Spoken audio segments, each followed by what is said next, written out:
So studying, man, it sucks. I mean, I'm just thinking back and I'm literally having PTSD thinking about the days that I had to study. And you know what makes it suck even more? When you're doing it wrong.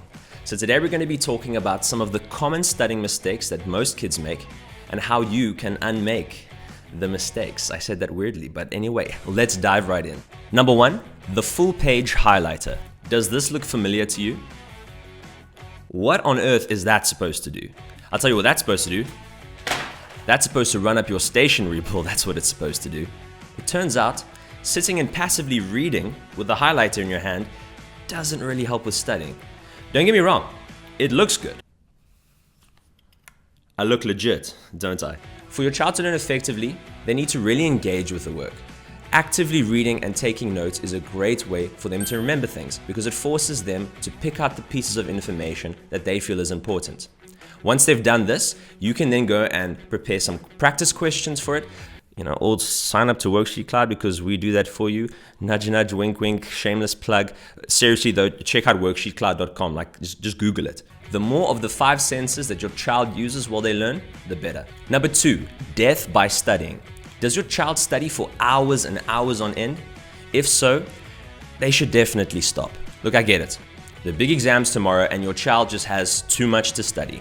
But the human brain, as amazing as it is, gets tired.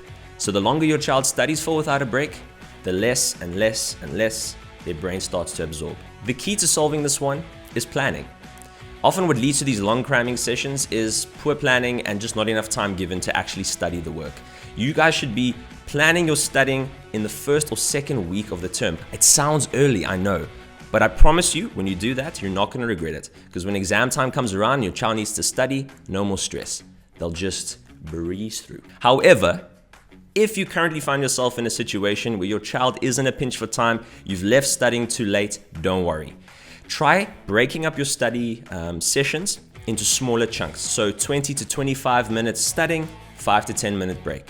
20 to 25 minutes studying, 5 to 10 minute break, and so and so and so. Never underestimate the power of rest and small breaks in between your study sessions. Number 3, the flip-flop. Does your child flip and flop between subjects because this week they're writing maths and Afrikaans and natural science? So it's 15 minutes here, 25 minutes there, 10 minutes there. It's just a mess. Us humans like to think that we're good at multitasking, but it turns out we're not really that good at multitasking. Your child may think that they're multitasking, but what they're actually doing is they're switching focus so fast between different things that the brain, it can't really keep up. So what happens is, your child is never able to truly focus on one thing. And so again, memory retention takes a... To fix this one, again, comes down to planning. You see, this is the second time I've brought up planning. So plan your stuff, man. A good study plan at the beginning of the term will save you towards the end of the term when exam time comes. No more multitasking ever needed again. Number 4, the social dilemma. The problem with this... Sorry, just 1 second. See, the problem with... Sorry, just quickly, I think this might be... Do you see what the problem is? Trying to study with 10 social media tabs open and your child's favorite Netflix show in the background, it's just not gonna help anybody. Because every time there's a distraction. The answer to this one, shut it down. Turn off the phones, turn off the TVs, turn off the laptops, unless you're using WorksheetCloud, because that's totally acceptable and you should totally be doing that right now. It's easy enough to get distracted without all of these devices. Some soft instrumental music in the background, that's a pretty good idea. That actually helps. We've actually got some cool free ones. You should check them out. I'll leave a link in the description for you. But your child should avoid putting on music that they'd want to sing along to, because I mean, can you just imagine trying to study and you're just jamming out your It's just not gonna work, man. Number 5. The one-man show. Studying alone is great. In fact, most kids do prefer it. But studying with a buddy is not actually a bad idea. It may actually help a great deal. Some children really benefit from being able to bounce their ideas off others. And also one thing that really works is when your child sort of teaches the work to someone. Because what's great with that act of teaching and reciting the information is it makes it very quick and easy to spot where the gaps in their knowledge are. So yeah, don't be a one-man show. Unless you like being a one-man show. Otherwise, be a two-man show. It's 1 or 2, man.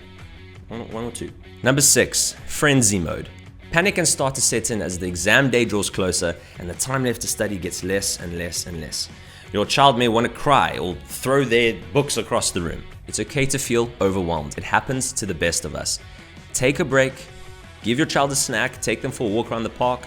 Walks actually are a great way to reduce stress, by the way, so keep that one in mind. But honestly, just showing your child that you're there for them, that you love them, that you support them, it may be everything that they need just to get through that last bit of studying before the big exam. Anyway, I hope that these tips have helped. I've tried to keep this video nice and short, as I know you probably have a busy day. You know, parents are, it's a busy time, man. I ain't a parent yet, but I know that one day I will be, and it's probably a challenge.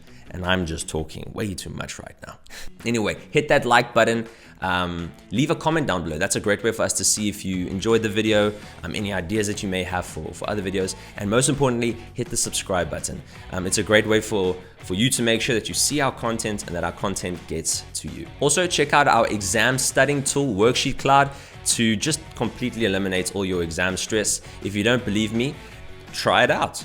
I dare you, and I double dare you to try out WorksheetCloud.com. Just Google it, man. From the whole WorksheetCloud team, happy learning, and remember, exams suck.